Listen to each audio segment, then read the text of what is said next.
Football പേരിൻ്റെ പുതിയ വീഡിയോയിലേക്ക് എല്ലാവർക്കും സ്വാഗതം.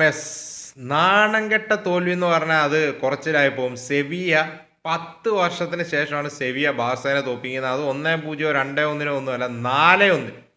അവരുടെ സ്ട്രൈക്കറായ ഇസാക്ക് റൊമേറോയ്ക്ക് ഇന്നലെ ഉന്നം ഉണ്ടായിരുന്നെങ്കിൽ ഫസ്റ്റ് ഹാഫ് തന്നെ 4-5 അവന്മാർ കയറ്റേണ്ടതാണ്. ഈ സ്കോർ ഇവിടെ ഒന്നും നിൽക്കേണ്ടതല്ല. And thanks a lot boys. നമ്മൾ 15,000 സബ്സ്ക്രൈബേഴ്സ് അടിച്ചിരിക്കുകയാണ്. അതിനെല്ലാവർക്കും ഞാൻ ഒരു താങ്ക്സ് പറയുകയാണ്. Means a lot. ഈ ഒരു മൈൽ സ്റ്റോൺ എത്തിക്കാൻ സാധിച്ച കൂടെ നിന്ന് എല്ലാവർക്കും നന്ദി. നമുക്കിനിയും അടുത്തതിലോട്ട് കിടക്കാം. സോ നമുക്കാണെങ്കിൽ നേരെ വീഡിയോയിലോട്ട് കിടക്കുകയാണെങ്കിൽ ഈ ബാർസലോണയുടെ ഹൈലൈൻ ഇഷ്യൂ ഫ്ലിക്ക് അത് മാറ്റണം എല്ലാവരും പറയുന്നു. 100% അഗ്രി ചെയ്യുന്ന നമ്മുടെ ഹൈലൈൻ ഇഷ്യൂ ഉണ്ട്. Tactically there is issue. നമ്മുടെ ഇത്ര അഗ്രസീവ് ഹൈലൈൻ കളിക്കാനായിട്ട് റൈറ്റ് നോ നമുക്ക് അതിനുള്ള ഡിഫൻസ് ഉണ്ടോ, നമ്മുടെ പ്ലേയേഴ്സ് അതിന് റെഡിയാണോ എന്നുള്ളത് നമ്മൾ ക്വസ്റ്റ്യൻ ചോദിക്കേണ്ടതുണ്ട്. ലാസ്റ്റ് സീസണിൽ we played as a team. Last സീസണിൽ നമ്മുടെ ഹൈലൈൻ എക്സ്പോസ്ഡ് ആക്കിയിരുന്നു. പക്ഷേ നമ്മൾ ക്ലിനിക്കലായിരുന്നു, ചാൻസുകൾ കൺവേർട്ട് ചെയ്യുമായിരുന്നു. ആൻഡ് സെക്കൻഡ് തിങ് മിസ് ചെയ്യുകയുണ്ടായിരുന്നു, ബട്ട് കൂടുതലും കൺവേർട്ട് ചെയ്യാൻ. And second thing, even though high line ആണ് കളിക്കുന്നതെങ്കിലും നമ്മുടെ ഫിലോസഫി എന്താണ് under Hansi Flick? Counter press ആണ് നമ്മുടെ ഫിലോസഫി. ഹൈലൈൻ എന്ന് പറയുന്നത് കൗണ്ടർ പ്രസിൻ്റെ ഒരു ഭാഗമാണ്. എക്സ്ട്രാ അഗ്രസീവ്ലി നമ്മൾ പ്രസ് ചെയ്യും. സോ ഫീൽഡ് ടിൽറ്റ് ചെറുതാക്കും, ഹൈലൈൻ വരും. സോ നമ്മുടെ ഡിഫൻഡേഴ്സിനെ കുറ്റം പറയണം, 100% ഡിഫൻഡേഴ്സിനെ കുറ്റം പറയണം. ഒന്നാമത്തെ കാര്യം ബോർഡിനെ കുറ്റം പറയണം. നമുക്കൊരു നാച്ചുറൽ ലീഡർ ബാക്കിലില്ല. Inigo Martinez. ഒന്നാമത്തെ കാര്യം Cubarsi is not your left sided CB. Second thing കുബാർസിയോ അറോഹോ എറിക് ഗാർഷിയോ ഇപ്പം ക്രിസ്ത്യൻസനോ ഒന്നും ഒരു ലീഡേഴ്സ് അല്ല ബാക്കിൽ. എസ്പെഷ്യലി ഹൈലൈൻ കളിക്കാനായിട്ട് ഇനീഗോ മാർട്ടിനസ് അത്രയ്ക്ക് ഇമ്പോർട്ടൻ്റ് ആയിരുന്നു. സോ നമ്മൾ റാഷ്ഫോർഡ് പോലത്തെ ഒരു വിങ്ങർ നമുക്ക് വേണമായിരുന്നു, വേണ്ടെന്നല്ല. പക്ഷേ ആ റാഷ്ഫോർഡിൻ്റെ രജിസ്ട്രേഷന് വേണ്ടി ഇനീഗോനെ സാക്രിഫൈസ് ചെയ്തത്, നമുക്കത് ഫുൾ ബ്ലെയിമും ചെല്ലേണ്ടത് ആർക്കാണെന്ന് ചോദിച്ചാൽ അത് ബോർഡിനാണ്. അവരുടെ കോളായിരുന്നു സാക്രിഫൈസ് ചെയ്യണോ വേണ്ടയോ ഫോർ റാഷ്ഫോർഡ് എന്നുള്ളത്. അവരത് ചെയ്തു. ഇനീഗോനെ നമ്മൾ റീപ്ലേസും ചെയ്തില്ല. നമ്മളൊരു വലിയ റിസ്ക് എടുത്തു. ബാക്ക് ലൈൻ ഒരു നാച്ചുറൽ ലീഡർ ഇല്ല. ഓഫ് സൈഡ് ട്രാപ്പ് സെറ്റ് ചെയ്യാൻ കേപ്പബിൾ ആയിട്ടുള്ള ടീമുകൾക്ക് ഏറ്റവും വേണ്ടത് ഒരു ലീഡറാണ് അറ്റ് ദ ബാക്ക്. അത് നമുക്കിപ്പോൾ ഇല്ല. Cubarsi left sided CB struggle ചെയ്യുവാണ്. ആൻഡ് ഇന്നലത്തെ മാച്ചിൽ ബേസിക്കലി നമുക്ക് ഉള്ള ഒരു ഡിസഡ്വാൻറ്റേജ് എന്താണെന്ന് അറിയാം. ഒന്നാമത്തെ കാര്യം, നമ്മൾ ഔട്ട്ഫീൽഡിൽ 7 പ്ലേയേഴ്സിനെ വെച്ചാണ് പ്രസ് ചെയ്യുന്നത്. രണ്ടാമത്തെ കാര്യം, നമ്മുടെ ഗോൾ കീപ്പർ ഷെസ്നിയാണ്. സോ ഓൾറെഡി ബിൽഡപ്പ് ഫേസിൽ നമ്മളൊരു മാൻ ഷോട്ടാണ് ഷെസ്നി കളിക്കുമ്പോഴേക്കും. രണ്ടാമത്തെ കാര്യം, ഇന്നലെ അവരുടെ കൗണ്ടർ പ്രസ് നിങ്ങളാണോ നമ്മളാണോ നോർത്തു പോയി? അമ്മാതിരി ഇൻറ്റൻസിറ്റിയിലാണോ അവർ പ്രസ് ചെയ്തത്? അതേ സമയത്ത് നമ്മൾ ഫീൽഡിൽ 7 പ്ലേയേഴ്സിനെ വെച്ചാണ് പ്രസ് ചെയ്തത്. Lewandowski off the ball 0 workload, Rashford off the ball 0 workload, and the biggest one Dani Olmo off the ball 0 workload. Dani ഓൾമോയുടെ ആറ്റിറ്റ്യൂഡ് എനിക്ക് മനസ്സിലാവുന്നില്ല. ഓഫ് ദ ബോൾ എന്താണ് ഡാനി ഓൾമോ ഉദ്ദേശിക്കുന്നത് എന്നുള്ള കാര്യം. Zero intent. അത് നമ്മുടെ medias അധികം ടാർഗറ്റ് ചെയ്തില്ല ഡാനി ഓൾമോനെ. കാരണം നമ്മുടെ ബോർഡിനെ സപ്പോർട്ട് ചെയ്ത് നിൽക്കുന്ന മീഡിയാസ് ആണെങ്കിൽ ഡാനി ഓൾമോ ഫ്ലോപ്പ് ആയാൽ അത് ബോർഡിന് അടി കിട്ടുന്നവരാണ്. സോ മാക്സിമം അവർ ഡാനി ഓൾമോ പ്രൊട്ടക്ട് ചെയ്യും. അതുകൊണ്ട് സോ സംഭവം എന്നാന്ന് പറഞ്ഞാൽ ഈ 3 പ്ലേസ് ഇപ്പം ലാസ്റ്റ് സീസണിൽ നമ്മുടെ ഹൈലൈൻ എന്ന് പറഞ്ഞാൽ നമ്മുടെ സ്ട്രെങ്ത് എന്താണ്? കൗണ്ടർ പ്രസ്, ഫീൽഡ് ടിൽറ്റ് ചെറുതാക്കുക. നമ്മുടെ കൗണ്ടർ പ്രസ് ടോപ്പ് നോച്ച് ആയിരുന്നു. എക്സ്പോസ്ഡ് ആവാതിരിക്കാനായിട്ടുള്ള നമ്മുടെ ബിഗസ്റ്റ് സ്ട്രെങ്ത് നമ്മുടെ കൗണ്ടർ പ്രസ് ആയിരുന്നു. ഹൈലൈൻ എക്സ്പോസ്ഡ് ആവാതിരിക്കാനായിട്ടുള്ള offside trap second thing ആണ്. ഫസ്റ്റ് തിങ് കൗണ്ടർ പ്രസ് ആണ്. സോ ഈ കൗണ്ടർ പ്രസ് നമ്മളിപ്പം വളരെ മോശമാണ്. കാരണം ലാസ്റ്റ് സീസണിൽ നമ്മൾ ബോൾ ലൂസ് ചെയ്താൽ റഫീന, യമാൽ, ലെവൻഡോസ്കി ആളുടെ പൊസിഷൻ കൊള്ളുകയും ലെവൻഡോസ്കിയാണ് ഉള്ളതിൽ കുറച്ച് പ്രസിംഗ് ഡൗൺ ആയിട്ട് നിന്ന player. But compare to this season he was better. ഈ റഫീനെ യമാലും ഒക്കെ എക്സ്ട്രാ അഗ്രസീവ്ലി പ്രസ്, എസ്പെഷ്യലി റഫീനൊക്കെ എക്സ്ട്രാ അഗ്രസീവായിട്ട് തന്നെ പെട്ടെന്ന് ക്ലോസ് ഡൗൺ ചെയ്യും, സ്പേസസ് കവർ ചെയ്യും ബോൾ ലൂസ് ചെയ്താൽ. സോ അപ്പം സംഭവിക്കുക എന്താണെന്ന് പറഞ്ഞാൽ നമ്മുടെ മിഡ്ഫീൽഡേഴ്സായ പെഡ്രി ആണെങ്കിലും ഡിയോങ് ആണെങ്കിലും നമ്മുടെ സെൻറ്റർ ബാക്സിനാണെങ്കിലും നമ്മുടെ അപ്രണ്ട് പ്ലേയേഴ്സ് അവരുടെ സ്പേസുകൾ കവർ ചെയ്യുന്നുണ്ട് ബോൾ ലൂസ് ചെയ്യുമ്പോൾ. സോ അവർക്ക് അടുത്ത പ്ലേയേഴ്സിനെ കവർ ചെയ്യാം, അഥവാ അടുത്ത സ്പേസുകൾ കവർ ചെയ്യാം. സോ ഇപ്പം സംഭവിക്കുന്നത് എന്നാന്ന് പറഞ്ഞാൽ നമ്മുടെ റാഷ്ഫോർഡും ഓൾമോയും ലെവൻഡോസ്കിയും ഒരു വർക്ക് ലോഡും എടുക്കുന്നില്ല, ഒരു വർക്ക് ലോഡും ഓഫ് ദ ബോൾ എടുക്കുന്നില്ല. ആ സിനാരിയോ വരുമ്പോഴേക്കും സംഭവിക്കുന്നത് എന്നാന്ന് പറഞ്ഞാൽ ഇവരുടെ സ്പേസിലോട്ട് നമ്മുടെ പെഡ്രിക്കും ഡിയോങ്ങിനും സ്റ്റെപ്പ് അപ്പ് ചെയ്യേണ്ട സിനാരിയോ വരുവാണ്. റാഷ്ഫോർഡ് പ്രസ് ചെയ്യുന്ന സ്പേസിലോട്ട് ഡിയോങ്ങിന് കയറേണ്ടി വരുവാണ്. അല്ലെങ്കിൽ ജെറാർഡ് മാർട്ടിന്, especially Gerard Martin, full backs ആയ ജെറാർഡ് മാർട്ടിനും കുണ്ടയ്ക്കുമാണ് ഏറ്റവും കൂടുതൽ ഇഷ്യൂ വരുന്നത്. അവർക്ക് ആ സ്പേസിലോട്ട് കയറേണ്ട സിനാരിയോ വരുവാണ്. പ്രസ് വരുന്നില്ല നമ്മുടെ അപ്രണ്ട് പ്ലേയേഴ്സിനെ. ഡാനി ഓൾമോയുടെ, എസ്പെഷ്യലി ഡാനി ഓൾമോയുടെ പ്രസ് വരാത്തപ്പോൾ ഏറ്റവും എക്സ്പോസ്ഡ് ആകുന്നത് പെഡ്രിയാണ്. പെഡ്രിക്ക് ഡാനി ഓൾമോയുടെ ഏരിയ കവർ ചെയ്യണം, പെഡ്രിയുടെ ഏരിയ മാന്യം മാർക്ക് ചെയ്യണം. പെഡ്രിക്ക് ഡാനി ഓൾമോയുടെ സ്പേസ് ഓഫ് ദ ബോൾ കയറി കവർ ചെയ്യേണ്ടി വരുവാണ്. റാഷ്ഫോർഡിന്റെ സ്പേസ് നമ്മുടെ ഫുൾ ബാക്സിന് കയറി കവർ ചെയ്യേണ്ടി വരുവാണ്. അതുപോലെ തന്നെ അപ്പുറത്തെ ലെവൻഡോസ്കിയുടെ സ്പേസും കവർ ചെയ്യേണ്ട സിനാരിയോ ഫെറാൻ ടോറസിന് വരുവാണ്. സോ അങ്ങനെ വരുമ്പോഴേക്കും ബേസിക്കലി ഈ പെഡ്രിയും ഡിയോങ്ങും ജെറാർഡ് മാർട്ടിനും കവർ ചെയ്യേണ്ട ഏരിയാസ് ഉണ്ടല്ലോ, അങ്ങോട്ടേക്ക് നമ്മുടെ അതർ പ്ലേയേഴ്സിന് വരേണ്ടി വരുവാണ്. നമുക്കും ഫീൽഡിൽ 10 പ്ലേയേഴ്സ് ഉള്ളൂ, അവർക്കും ഫീൽഡിൽ 10 പ്ലേയേഴ്സ് ഉള്ളൂ, നമുക്ക് 15 പ്ലേയേഴ്സ് ഇല്ല. സോ നമ്മുടെ 3 players up front workload എടുക്കുന്നില്ലെങ്കിൽ അവരുടെ സ്പേസ് മറ്റ് പ്ലേയേഴ്സ് കവർ ചെയ്യുമ്പോഴേക്കും അവിടെ സ്പേസസ് ഓപ്പൺ അപ്പ് ആവും. ഒപ്പോണന്റിന്റെ 10 പേര് വീക്കിലി ഗുഡായിട്ട് കളിക്കുമ്പോഴേക്കും അവർ ആ സ്പേസസ് എക്സ്പ്ലോയിറ്റ് ചെയ്യും. അത് തന്നെയാണ് നമ്മൾ ഇന്നലെ കണ്ടത്. അതിൻ്റെ കൂടെ ഓഫ് സൈഡ് ട്രാപ്പും നമ്മുടെ ഹൈലൈനും എല്ലാം കൂടെ കുളമാകുമ്പോഴേക്കും അടിപൊളിയാവും. സോ ഇന്നലത്തെ മാച്ചിൽ നമ്മൾ റൊണാൾഡോ, അറോഹോനെയും കുബാർസിനെയാണ് ബാക്കിലിറങ്ങിയത്. നമ്മൾ നമ്മുടെ സെൻറ്റർ ബാക്സിനെ കൊണ്ട് പ്രോഗ്രസ് ചെയ്യുക, ബോൾ പാസ് ചെയ്യാൻ ശ്രമിക്കുക, അതാണ് ശ്രമിച്ചുകൊണ്ടിരുന്നത്. ആൻഡ് അറോഹോൻ്റെ മിസ്റ്റേക്സ് എനിക്ക് ഇപ്പം തന്നെ കാണാം. അറോഹോൻ്റെ കാല് ബോൾ കിട്ടുന്നു, പുള്ളി ബോളുമായിട്ട് പ്രോഗ്രസ് ചെയ്യുന്നു. പുള്ളി അവിടെ ഫെറാൻ ടോർലോസ് ഇട്ട് പാസ് ഇട്ടാണ്, പക്ഷേ അത് ചെല്ലുന്നത് ആരുടെ കാലാണ്? സെവിയയുടെ പ്ലെയറിൻ്റെ കാലിലോട്ടാണ്. സോ പിന്നെ രണ്ടാമത്തെ സിനാരിയോ അറോഹോ അവിടെ വിൻ ചെയ്ത് കൊടുത്ത പെനൽറ്റി. സോ അത് ഞാനിവിടെ കിടന്ന് ആർഗ്യൂ ചെയ്യാനൊന്നും പോകുന്നില്ല. അവിടെ അറോഹോ പോലത്തെ എക്സ്പീരിയൻസ്ഡ് ആയിട്ടുള്ള ഒരു player should have done better. അവിടെ ഒരിക്കലും ആ കാലിടയിൽ കയറ്റി വെക്കാനായിട്ട് പാടില്ലായിരുന്നു. അറോഹോ അവിടെ ഒരു പെനൽറ്റി കൺസീഡ് ചെയ്യണം. എനിക്ക് ഒട്ടും മനസ്സിലാത്ത പുള്ളി അറോഹോ ഓൺ ദ ബോൾ ഇപ്പോഴും ഇമ്പ്രൂവ് ആവുന്നതിൻ്റെ ഗ്ലിംസസ് തരുന്നു, അങ്ങനെ ഇങ്ങനെയാണെന്ന് പറഞ്ഞാലും ബട്ട് പ്രഷർ വരുമ്പോഴേക്ക് അറോഹോ ക്രംബിൾ ആവുകയാണ്. അറോഹോ ശരിക്കും ക്രംബിൾ ആവുകയാണ്. അറോഹോ എന്താ ഉദ്ദേശിക്കുന്നത് എനിക്കറിയത്തില്ല. അവിടെ അറോഹോ ഷുഡ് ഹാവ് ഡൺ ആ ഫസ്റ്റ് ആ പാസ് കൊടുത്ത സിനാരി. പുള്ളി ബോളുമായിട്ട് പ്രോഗ്രസ് ചെയ്യുന്നു, സിംപിളി അവരുടെ കാലിലോട്ട് ബോൾ കൊടുക്കുകയാണ്. സോ അതാണ് പറയുന്നത്. അറോഹോൻ്റെ കാര്യത്തിലോട്ട് വരുമ്പോഴേക്കും നമ്മളിപ്പം ഇത്ര എക്സ്ട്രാ അഗ്രസീവ് ഹൈലൈൻ കളിക്കുമ്പോഴേക്കും can we continue with Araujo? Do we need a better ball playing CB? കൂടാതെ കുബാർസി LCB കളിക്കണം. കുബാർസിക്ക് ഒരു എക്സ്ട്രാ 1 or 2 seconds എടുക്കേണ്ടി വരുവാണ്. കാരണം പുള്ളി ലെഫ്റ്റ് ഫുട്ടി കംഫർട്ട് അല്ല, പുള്ളിയുടെ passing lines maximum close down ചെയ്യുകയാണ്. സോ ഇന്നലത്തെ മാച്ചിൽ നമ്മുടെ pressing structure was so bad. Okay, അതിൽ മെയിനായിട്ട് പങ്കുവഹിച്ച നമ്മുടെ ഫ്രണ്ട് 3 പ്ലേയേഴ്സ്, നമ്മുടെ ബാക്ക് ലൈൻ പ്ലേയേഴ്സിൻ്റെ എല്ലാ ഇഷ്യൂസ് ഉണ്ട്. പക്ഷേ ഞാൻ ഇപ്പോഴും പറയാണ്, നമ്മൾ ഇത്രയും എക്സ്പോസ്ഡ് ആവാനായിട്ടുള്ള ബിഗസ്റ്റ് റീസൺ നമ്മുടെ ഫ്രണ്ട് 3യുടെ ലാക്ക് ഓഫ് പ്രസ്സാണ്. സോ നമുക്ക് കാണാം ഫെറാൻ ടോറസ് ഒക്കെ സില്ലി ആയിട്ട് വന്ന് ഫൗളുകൾ ചെയ്യുന്നു, യെല്ലോ കാർഡ് വാങ്ങിക്കുന്നു. ആൻഡ് പിന്നെ ഫസ്റ്റ് ഒരു സിനാരിയോ നിങ്ങളിപ്പോൾ ഇവിടെ പിക്ചറിൽ കാണാം. അവിടെ ബോൾ നമ്മൾ ലൂസ് ചെയ്യണം, അവരുടെ പ്ലേയേഴ്സിൻ്റെ കാലിലാണ് ബോൾ കിട്ടുന്നത്. അവിടെ നിങ്ങൾക്ക് കാണാം അവരുടെ ആ ഒരു player up front offside പൊസിഷനിൽ നിൽക്കുകയാണ്. ബട്ട് ബേസിക്കലി അറോഹോന് അറിയാവുന്ന ഒരു കാര്യമാണ്, അവന് ജസ്റ്റ് ഡ്രോപ്പ് ചെയ്ത് അവർ ഓൺ സൈഡ് പൊസിഷനിലാവാന്നേ ഉള്ളൂ. കണ്ടോ, സെക്കൻഡ് ഫ്രെയിമിലോട്ട് വന്നപ്പോഴേക്കും ആ പ്ലെയർ ഓൺ സൈഡ് പൊസിഷനിലായി പാസ് റിസീവ് ചെയ്തു. അവരും മനുഷ്യന്മാരാണ്, അവർക്കും ടാക്ടിക്സ് അറിയാം, അവരും ഫുട്ബോളേഴ്സാണ്, അവർക്ക് ജസ്റ്റ് ഓൺ സൈഡ് ആവാനായിട്ട് സിമ്പിളായിട്ട് അറിയാവുന്ന കാര്യമാണ്. അതിന് അവിടെ സെക്കൻഡ് ശ്രദ്ധിക്കേണ്ട ഒരു കാര്യമാണ്, അവരുടെ ആ ഒരു ഫുൾ ബാക്ക് അവിടെ ഒരു റണ്ണ് നടത്തുവാണ്. ആ റൺ ആ ഫുൾ ബാക്ക് സ്റ്റാർട്ട് ചെയ്യുവാണ്. നമ്മുടെ അറ്റാക്കേഴ്സിനെ നോക്കുക, എസ്പെഷ്യലി ആ പ്ലെയറുമായിട്ട് ക്ലോസ് ആയിട്ട് നിൽക്കുന്ന ആരാണ്? റാഷ്ഫോർഡ് ആ പ്ലെയറിൻ്റെ റൺ ട്രാക്ക് ചെയ്യുന്നില്ല. അവിടുത്തെ അടുത്ത ഫ്രെയിമിലോട്ട് കാണാം, ആ ഫുൾ ബാക്കിനെ അവിടെ റിലീസ് ചെയ്യുവാണ്. ആര്? ആ സ്ട്രൈക്കർ ഇസാക് റൊമേറോ എന്തോ സ്ട്രൈക്കർ റിലീസ് ചെയ്യുവാണ്. അവിടെ ക്ലിയർലി നമുക്ക് കാണുന്ന ഒരു സെനാരിയാണ്, റാഷ്ഫോർഡ് അവിടെ സ്റ്റക്കായി നിൽക്കുവാണ്. അതാണ് പറയുന്നത്, ഓഫ് ദ ബോൾ ഇൻറ്റൻസിറ്റി വരുന്നില്ല.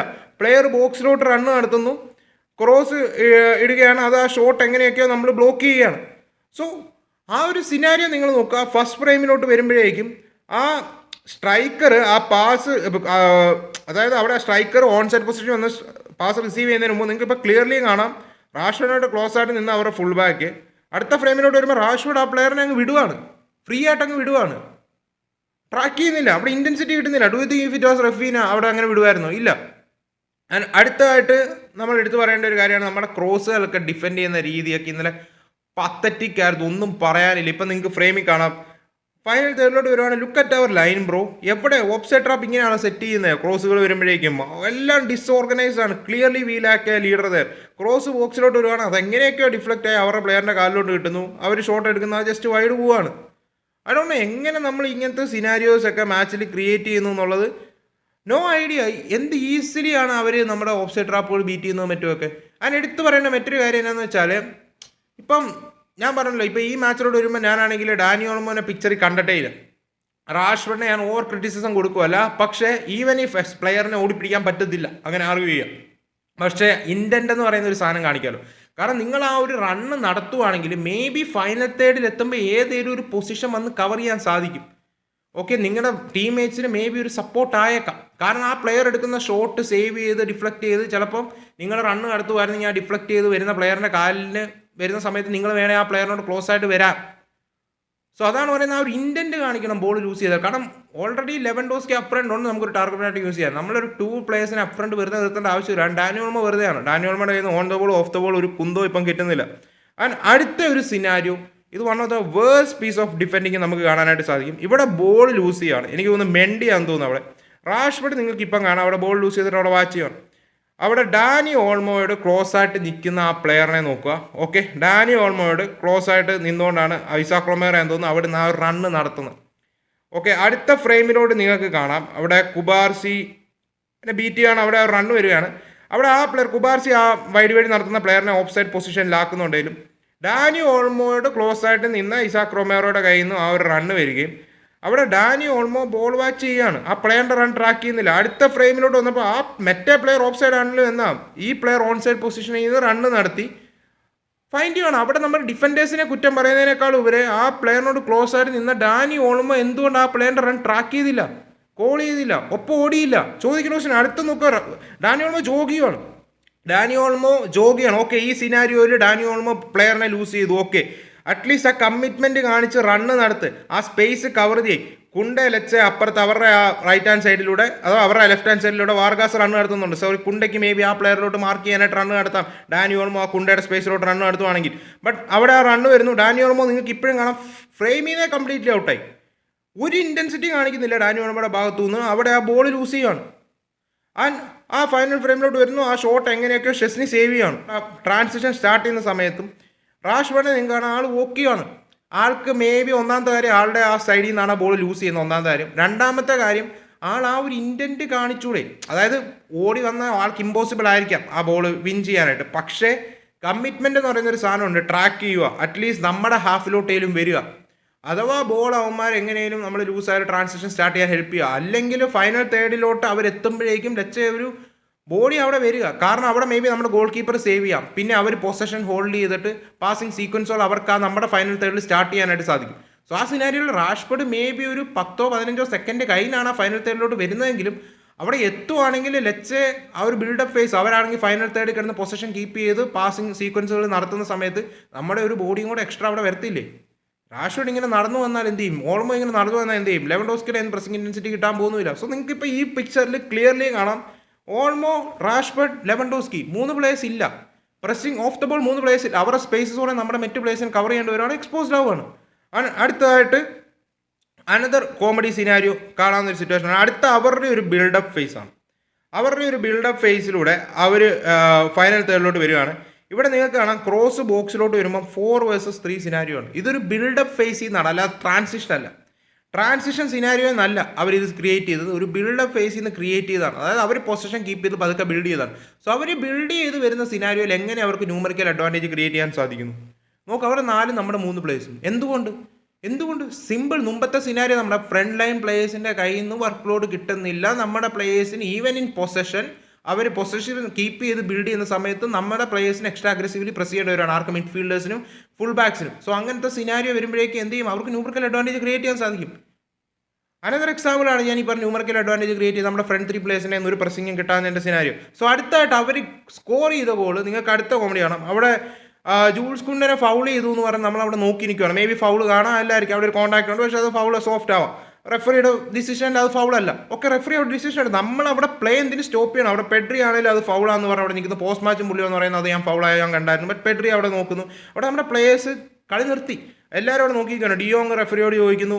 അവിടെ അടുത്ത സിനാരിയോ കോമഡി ആയിട്ടുള്ള ഒരു കാര്യം എന്നാന്ന് പറഞ്ഞാൽ, ഇപ്പോൾ ഈ ഒരു സിനാരിയോ കാണാം, നമ്മൾ പുഷ് ചെയ്യണം. ഒന്നാമത്തെ കാര്യം നമ്മളെ ഒന്ന് കൗണ്ടർ പ്രസ് ചെയ്തവന്മാർ ഫൗളാണോ? ഫൗളല്ല, അത് ഫൗളല്ല എന്നാണ് റെഫറി വിധിച്ചിരിക്കുന്നത്. സോ നമ്മൾ ഈവൻ ഇഫ് അത് ആണെങ്കിലും അല്ലെങ്കിലും എന്തുകൊണ്ട് അത് റെഫറി വിളിക്കട്ടെ, പ്രസ് കണ്ടിന്യൂ ചെയ്യൂ, കമ്മിറ്റ് ചെയ്യും. സോ നമ്മുടെ പ്ലേയേഴ്സ് അവിടെ നോക്കിയിരിക്കുകയാണ് ഫൗൾ എക്സ്പെക്ട് ചെയ്ത്.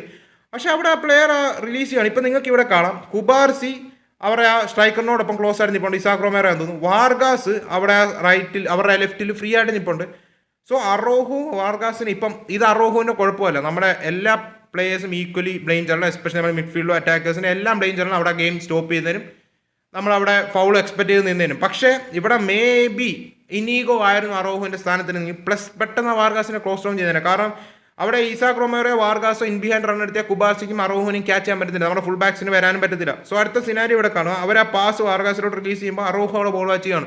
അറോഹു എത്രയും പെട്ടെന്ന് അവിടെ വാർഗാസിനെ ക്ലോസ് ഡൗൺ ചെയ്തു. മുമ്പത്തെ ഫ്രെയിമിൽ നമ്മൾ കണ്ടാണ് ആ ഒരു സിനാരിയോ എത്രയും പെട്ടെന്ന് ക്ലോസ് ഡൗൺ ചെയ്ത പാസിംഗ് ലൈൻ കട്ട് ചെയ്യുകയാണെങ്കിൽ മേ ബി കുബാർസി ഇസാക് റൊമേറോടൊപ്പം നിൽക്കും. അങ്ങോട്ടേക്കുള്ള ഒരു പാസ് ആ പ്ലെയർ റിസീവ് ചെയ്യുന്നത് മേ ബി ബ്ലോക്ക് ചെയ്യാൻ അല്ലെങ്കിൽ ഫിസിക്കാലിറ്റി യൂസ് ചെയ്യാൻ. സോ അവിടെ കാണാം വാർഗാസിനെ റിലീസ് ചെയ്യാണ്. അറോഹോ ക്ലോസ് ഡൗൺ ചെയ്യുന്നില്ല, ആൾ റണ്ണ് നടത്തുന്നു. ഇസാക് റൊമേറോ കംഫർട്ടബിളി കുബാർസിനെ ബീറ്റ് ചെയ്യുന്നു. അങ്ങനെ അവിടെ ആ വാർഗാസിൻ്റെ ക്രോസ് ബോക്സിലോട്ട് വരുവാണ്. അവിടുന്ന് ഇസാക് റൊമേറോ ആ ഒരു ഫിനിഷ് നടത്തുകയാണ്.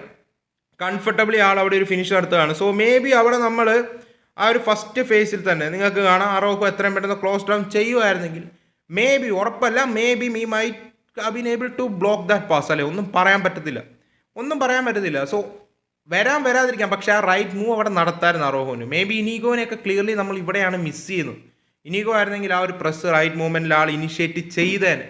സോ അവിടെയൊക്കെയാണ് നമ്മൾ ക്ലിയർലി ഒരു ലീഡർഷിപ്പ് മിസ് ചെയ്യുന്നത്. അതുപോലെ തന്നെ നമ്മൾ ഫസ്റ്റ് ഹാഫിൽ ചാൻസ് ക്രിയേറ്റ് ചെയ്തു. കുബാർഷിയുടെ ബോൾ ഓർത്തിട്ടോ ആൻഡ് റാഷ്ബർട്ട് ഒരു സിറ്റർ മിസ്. ആൻഡ് നമ്മളൊരു ഗോൾ വിൻ ചെയ്ത് അടിച്ചത് എങ്ങനെയാണ്? നമ്മുടെ counter press. Ferran Torres press ചെയ്യുന്നു, ബോൾ വിൻ ചെയ്യുന്നു, പെഡ്രിയിലോട്ട് ചെല്ലുന്നു, പെഡ്രിയുടെ സൂപ്പർ ബോൾ. അവിടെ നമുക്ക് കാണാം 3 പ്ലേയേഴ്സോളം വന്നാണ് പ്രസ് ചെയ്യുന്നത്. പെഡ്രിയുടെ സൂപ്പർ ബോൾ പോയിട്ട് റാഷ്ബർട്ട് അവൻ ഫിനിഷ് ചെയ്യുകയാണ്. പക്ഷേ അവിടെ നിങ്ങൾക്ക് കാണാം 3 പ്ലേയേഴ്സോളം വന്നാണ് അവിടെ പ്രസ് ചെയ്യുന്നത്. സോ അവിടെ ബോൾ ലൂസ് ചെയ്യണം. നമ്മുടെ കൗണ്ടർ പ്രസ് അവിടെ ഒരു നല്ലതായിരുന്നു ആ ഗോൾ വന്ന സിനാരിയോയിൽ. സോ 2-1 ഓക്കെ, നമ്മളൊരു 5-1-6 ശരിക്കും ഒരു 5-0 ആവേണ്ടതാണ് 30-ാം മിനിറ്റിൽ തന്നെ. അമ്മാതിരി ചാൻസുകൾ അവർ ക്രിയേറ്റ് ചെയ്യും. ഞാൻ എല്ലാം കാണിക്കുന്നില്ല, എല്ലാം കൂടെ നമുക്ക് ഡീറ്റെയിൽ ആയിട്ട് വേണം പിന്നെ ചെയ്യാം. പക്ഷേ പിന്നെ സെക്കൻഡ് ഹാഫ് വരുന്നു 2-1 ഓക്കെ, നമ്മൾ dreadful performance but 2-1 we are in the game. നമ്മൾ സെക്കൻഡ് ഹാഫിൽ എറിക് ഗാർഷ്യനെ ഇറക്കുന്നു. എന്തിനാണ്? ബിൽഡപ്പ് ഫേസിൽ ആളെ യൂസ് ചെയ്യാനായിട്ടാണ് നമ്മൾ എറിക് ഗാർഷ്യ ഇറക്കുന്നത്. ബാൾഡേനെ വരുന്നു. ബാൾഡേ വന്നതിന് ശേഷമുള്ള ഗുണം എന്താണ്? കൂടുതൽ റിക്കവറി പ്ലേസ്, പിന്നെ പിച്ചും സ്ട്രെച്ച് ചെയ്യാനായിട്ട് സാധിക്കും, പിന്നെ ആൾ ഇൻവേർട്ട് ചെയ്യും. സോ ബാൾഡേയും എറിക് ഗാർഷ്യയും വന്നതിന് ശേഷം വി വെർ ബെറ്റർ. സൂപ്പർ എന്നല്ല, വി വെർ ബെറ്റർ. നമ്മൾ എന്നിട്ടൊരു പെനൽറ്റി വിൻ ചെയ്യുന്നു. ലെവൻഡോസ്കി ആ പെനൽറ്റി മിസ് ചെയ്യുന്നു. ആ ഒരു ക്രൂഷ്യൽ സിനാരിയോ. ഞാൻ ഓവർ ബ്ലെയിം പെനൽറ്റി മിസ് ചെയ്തതിൽ പോകത്തില്ല, കാരണം it happens, part of the ഗെയിമാണ്. അതുപോലെ തന്നെ റൂണി ബർദാജയ്ക്ക് ഒരു നല്ല ചാൻസ്, ഫെറാനെ മാറ്റി റൂണി ബർദാജ് പിച്ചിൽ ഇറങ്ങിയ ശേഷം നല്ലൊരു ചാൻസ് കിട്ടി. മേ ബി ആളത് കൺവേർട്ട് ചെയ്യുമായിരുന്നെങ്കിൽ, മേ ബി ലെവൻഡോസ്കി അത് കൺവേർട്ട് ചെയ്യുമായിരുന്നെങ്കിൽ, even though we were bad, maybe അവിടെ ഒരു 2-3 ലീഡ് നമ്മൾ എടുത്തേനെ, ഒന്നും പറയാൻ പറ്റത്തില്ല. ലാസ്റ്റ് മൊമെൻറ്റ് നമ്മൾ കണ്ടാണ് നമ്മളെല്ലാവരും അഗ്രസീവ്ലി പുഷ് ചെയ്ത് ആ ഒരു ഗോൾ, വിന്നിംഗ് ഗോളിന് വേണ്ടി പുഷ് ചെയ്താണ് അവർ ആ ലാസ്റ്റ് 2 ഗോളും അടിക്കുന്നത്. ആ 3ാമത്തെ ഗോൾ നിങ്ങൾക്ക് ഇപ്പം കാണാം. നമ്മളെല്ലാവരും അഗ്രസീവ്ലി പുഷ് ചെയ്യുന്നു. അവരുടെ ആ ഫുൾ ബാക്ക്, അവരുടെ റൈറ്റ് ബാക്ക് ഒരു രക്ഷയില്ലാത്ത പെർഫോമൻസ് ആയിരുന്നു. ഒരു റണ്ണ് നടത്തുന്നു, കംഫർട്ടബിളി ഫൈൻഡ് ചെയ്യുവാണ്. ആളാണെങ്കിൽ ആ ടൈറ്റ് സ്പേസിൽ നിന്ന് ഗോൾ അടിച്ചിട്ടുണ്ട്. Maybe Szczesny should have done better. 4ാമത്തെ ഗോളും നിങ്ങൾക്ക് അറിയായിരിക്കും. ഇതുപോലെ തന്നെ നമ്മൾ അഗ്രസീവ്ലി കമ്മിറ്റ് ചെയ്യുന്നു, സെക്കൻഡ് ബോൾ വിൻ ചെയ്യുന്നു, അവരൊരു ട്രാൻസിഷനിലൂടെ പോയി ഗോൾ സ്കോർ ചെയ്ത് 4-1 ആക്കുവാണ്. 90-ാം മിനിറ്റിലും പിന്നെ ആഡ് ഓൺ ടൈമിലുമാണ് 4ാമത്തെ ഗോളും വരുന്നത്. സോ 4-1 ഒരു വിജയം അവർ നേടുവാണ്, ഡിസേർവിംഗ് ആയിട്ടുള്ള വിജയം. ബട്ട് നമ്മൾ കിട്ടിയ ചാൻസുകളും കൺവേർട്ട് ചെയ്തില്ല. അതുപോലെ തന്നെ അവർ കിട്ടിയ ചാൻസുകൾ കൺവേർട്ട് ചെയ്യുമായിരുന്നെങ്കിൽ ഈ 4-1 നിൽക്കേണ്ട സ്കോർ ലൈനും അല്ലത്. ബട്ട് നമ്മുടെ defensive line is a thing to worry. അവിടെ ഇമ്പ്രൂവ്മെൻറ്റ് വന്നില്ലെങ്കിൽ we are going to cook more. Maybe നമുക്കാണെങ്കിൽ റഫീനെ, യമാലിനെയും ഫെർമിൻ ലോപ്പസിനെയും പിച്ചിൽ ഇറക്കാൻ സാധിക്കാത്തപ്പോൾ ഇത്ര എക്സ്ട്രാ അഗ്രസീവ്ലി ഹൈലൈൻ കളിക്കണമെന്നുള്ളത് ഫ്ലിക്ക് ചോദിക്കേണ്ട ഒരു ക്വസ്റ്റ്യൻ ആണ്. കോച്ച് അഡാപ്റ്റ് ചെയ്യണം നമുക്കുള്ള പ്ലേയേഴ്സ് വെച്ച്. റാഷ്ബർട്ടും ലെവൻഡോസ്കി ഓൾമോനെയും വെച്ച് ഹൈലൈൻ കളിക്കുക, കൗണ്ടർ പ്രസ് ചെയ്യുക നടക്കുന്ന കാര്യമല്ല. ഒരു മിഡ് ബ്ലോക്ക് സെറ്റ് ചെയ്യണേ ചെയ്യുക. പിന്നെ നമ്മുടെ പ്ലേയേഴ്സിനും അധികം കംഫർട്ട് അല്ലാത്ത ഒരു റോളാണിത്. ഇപ്പോൾ ലാസ്റ്റ് സീസൺ നമ്മളത് അഡാപ്റ്റ് ചെയ്തു with all the players we have got. പക്ഷേ ഈ സീസണിലോട്ട് വന്നപ്പോഴേക്കും അവർക്ക് ഫറ്റീഗ്നെസ് ക്യാച്ച് ചെയ്യുന്നുണ്ട്. പിന്നെ ഇവർ യൂസ്ഡ് അല്ല ഇത്ര high intense football season after season. Let's Bayern Munich side കളിച്ച പോലെ. ബയൺ മ്യൂണിക് ട്രഡീഷണലി ആ ഒരു ഹൈ ഇൻറ്റൻസ് ഫുട്ബോൾ കളിക്കുന്ന ടീമാണ്. അതാണ് അവരുടെ ഫിലോസഫി. മേ ബി പെപ് ഗോർഡിയോള വന്ന ആ ഒരു ടൈമിൽ മാത്രമാണ് അവർ ആ ഒരു പൊസിഷൻ ബേസ്ഡ് അഥവാ ഒരു ഡിഫറെൻറ്റ് സിനാരിയോ നമ്മൾ കണ്ടത്. അല്ലാത്തപ്പോൾ traditionally Bayern Munich always played a high intense football. So ഫ്ലിക്കിന് ഈസിയാണ് ആ ടീമിലോട്ട് അത് അഡാപ്റ്റ് ചെയ്യാനായിട്ടും കണ്ടിന്യൂ ചെയ്യാനും. ബട്ട് ഈ പ്ലേയേഴ്സ് ലാസ്റ്റ് സീസൺ അത് കളിച്ചു. പക്ഷേ ഈ സീസണിലോട് അത് കണ്ടിന്യൂ ചെയ്യുക, അഡാപ്റ്റ് ചെയ്യുക മേ ബി അവർ യൂസ് ടു അല്ലായിരിക്കും. അഥവാ കണ്ടിന്യൂ ചെയ്യുക, അഡാപ്റ്റ് ചെയ്യണമെങ്കിൽ അതിന് വേണ്ട പ്ലേയേഴ്സ് വേണം. ഞാൻ പറയുകയാണ് നമ്മുടെ ഈ ഹൈ ലൈൻ സംഭവം അഥവാ കൗണ്ടർ പ്രസ് സംഭവം, നമ്മുടെ first line of defence is our attack. Hansi ഫ്ലിക്കിൻ്റെ സ്റ്റൈൽ ഓഫ് പ്ലേ വെച്ച് നമ്മൾ ഫീൽഡിൽ ഇത്രയും ചെറുതാക്കുമ്പോൾ നമ്മുടെ first line of defence is our attack. ആ first line of defence break ചെയ്താൽ സെക്കൻഡ് ലൈൻ ഓഫ് ഡിഫൻസിനും തേർഡ് ലൈൻ ഓഫ് ഡിഫൻസിനും, അതായത് നമ്മുടെ മിഡ്ഫീൽഡിനും ബാക്ക് ലൈനിനും ഒരു കൺട്രോളും ഗെയിമിൽ കാണത്തില്ല. ആ ഫസ്റ്റ് ലൈൻ ഓഫ് ഡിഫൻസിൻ്റെ പ്രസ് വന്നില്ലെങ്കിൽ തീർന്നു. സോ അതുകൊണ്ടാണ് ഞാൻ പറഞ്ഞത് ഫെർമിൻ ലോപ്പസ്, റഫീന, യമാൽ ഇവർ 3 പേരും ഫിറ്റായിട്ടിരിക്കേണ്ടത് നമ്മുടെ ആവശ്യമാണ്. Maybe Ferran Torres should be our starting centre forward this season. നമുക്ക് off the ball workload കിട്ടിയേ പറ്റും. ഡിഫെൻസീവ്ലി ലെഫ്റ്റ് സൈഡ് ഒരു CBനെ, ഒരു നാച്ചുറൽ കമാൻഡിങ് പവറുള്ള സെൻട്രൽ ബാക്കിനെ സൈൻ ചെയ്യാനത് അത് കംപ്ലീറ്റ് ബ്ലെയിമും ബോർഡിൻ്റെ മേലാണ്. ഇനിഗോ മാർട്ടിനസിനെ ലീവ് ചെയ്തത് was the worst decision the board has taken this summer without a doubt. So നിങ്ങൾക്ക് എന്താണ് ഓവറോൾ ഇതിനെക്കുറിച്ച് പറയാനുള്ളതെന്ന് പറയാം. പിന്നെ ഞാൻ ഡാനി ഓൾമോയിലോട്ടൊന്നും കൂടുതലൊന്നും പറയുന്നില്ല, പറയുന്നത് വെറുതെയാണ്. I don't think so.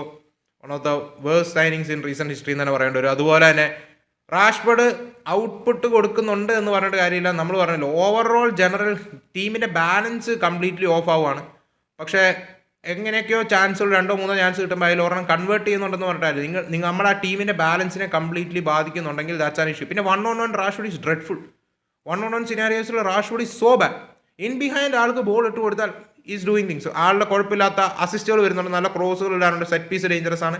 കിട്ടുന്ന 1-2 ചാൻസുകളിൽ മിസ് ചെയ്യാറുമുണ്ട്, ഒരെണ്ണം കൺവേർട്ട് ചെയ്യാറുണ്ട്. പക്ഷേ ജനറൽ ടീം പ്ലേനെ നിങ്ങളുടെ of the ball work load affect ചെയ്യുന്നുണ്ട്. നിങ്ങളൊരു വിങ്ങറാണ്, 1-on-1 സിറ്റുവേഷൻ നിങ്ങൾ പ്ലെയറിനെ ടേക്ക് ഓൺ ഞാൻ എക്സ്പെക്ട് ചെയ്യുന്നില്ല. ജെറാർഡ് മാർട്ടിനെ ഓവർലി അവിടെ എക്സ്പോസ്ഡ് ആക്കുക. നിങ്ങൾ ശ്രദ്ധിച്ചായിരുന്നു ഫസ്റ്റ് ഹാഫിൽ റൈറ്റ് സൈഡിലാണ് റാഷ്ബർഡിനെ സ്റ്റാർട്ട് ചെയ്തത്, റൈറ്റ് ഹാൻഡ് സൈഡിലൂടെയാണ് അവർ ഫുൾ അറ്റാക്സ് നടത്തിയത്. അതായത് നമ്മളെ എക്സ്പോസ് ആക്കി കുണ്ടേനെ. പിന്നെ ഞാൻ ഈ എക്സാമ്പിൾസ് എല്ലാം കാണിച്ചായിരുന്നല്ലോ, പിക്ചേഴ്സ് എല്ലാം കാണിച്ചു. അത് നിങ്ങൾ ഒരു കാര്യം ശ്രദ്ധിച്ചായിരുന്നു, അതിലെ മെജോറിറ്റിയും വന്ന ലെഫ്റ്റ് ഹാൻഡ് സൈഡിൽ നിന്നാണ്. എന്ത് റാഷ്ബർഡ് ലെഫ്റ്റിലോട്ട് പിന്നെ പോയി ഫെറാനെ റൈറ്റിലിട്ടു. അവിടെ കുണ്ടേ കുക്ക്ഡ് ആവാൻ തുടങ്ങിയപ്പം ഫെറാനെ റൈറ്റിലോട്ട് കൊണ്ടുപോകും, അങ്ങനെ റാഷ്ബർഡിനെ ലെഫ്റ്റിലോട്ടും കൊണ്ടുപോയി. സോ ആ സമയത്ത് അവർ ലെഫ്റ്റ് കൂടുതൽ ടാർഗറ്റ് ചെയ്തു. നമ്മൾ കണ്ടൊരു സിനാരിയാണത്. സോ റാഷ്ബർഡിൻ്റെ off the ball workload issue ആണെന്ന് എല്ലാ ടീമുകൾക്കും മനസ്സിലാക്കിയിട്ടുണ്ട്. ജെറാർഡ് മാർട്ടിൻ ഓവർലി എക്സ്പോസ്ഡ് ആവും, കുണ്ടയും റൈറ്റിലായിരുന്നപ്പോൾ ഓവർലി എക്സ്പോസ്ഡ് ആവുന്നു. കുണ്ട അല്ലാതെ എക്സ്പോസ് ആയി, കുണ്ട ഇപ്പം കോൺസ്റ്റന്റ്ലി എക്സ്പോസ്ഡ് ആവുന്നുണ്ട് മിക്ക മാച്ചിലും, കാരണം കുണ്ടയ്ക്ക് റിക്കവറി പേസ് ഇല്ല. ആൻഡ് ഫെറാനും ഇന്നത്തെ മാച്ച് വലിയ സംഭവമൊന്നുമില്ല. ഫെറാൻ ഇന്ന് ശ്രമിക്കുന്നുണ്ടായിരുന്നു, അറ്റ്ലീസ്റ്റ് ആ ഇൻറ്റൻറ്റ് കാണിക്കുന്നുണ്ടെന്നുള്ളതല്ലാതെ ആളും ഇന്ന് 1-on-1 വാസ് സോ ബാഡ്. ആളുടെയും to an extent pressing intensity down ആയിരുന്നു. ഈവൻ പെഡ്രിക്കും ഡിയോങ്ങിനൊക്കെ നമുക്ക് ക്ലിയർലി വിസിബിൾ ആണ്, അവരെല്ലാം ഫറ്റീഗ്ഡാണ്. എന്തുകൊണ്ട് ആ പിച്ച് ഇന്നും ഫുൾ 90 മിനിറ്റ്സ് അവർ കളിപ്പിച്ചു. ഇന്ന് ശരിക്കും എന്തിനാണ് പെഡ്രിയും ഡിയോങ്ങും 90 മിനിറ്റ്സും കളിച്ചു, ഡിയോങ് ഓൾമോസ്റ്റ് കളിച്ചു, ലാസ്റ്റ് ക്രിസ്ത്യൻസും വന്നു ആൻഡ് കളി തോക്കുകയും ചെയ്തു. ശരിക്കും ഡിസാസ്റ്റർ ക്ലാസ്, അല്ല ഒന്നും പറയാനില്ല. ആൻഡ് ഫ്ലിക്കിൻ്റെ സബ്സ്റ്റിറ്റ്യൂഷൻസും കൂടാതെ യങ്സ്റ്റേഴ്സിനും അവസരം കൊടുക്കാനുള്ള ടൈം ആയി ചില സിനാരിയോകൾ. സോ നിങ്ങൾക്ക് എന്താണ് ഓവറോൾ ഈ മാച്ചിനെ കുറിച്ചുള്ള ഒപ്പീനിയൻ എന്ന് പറയാം. അപ്പോൾ നമുക്ക് മറ്റൊരു വീഡിയോ കാണാം. അതായിരിക്കും.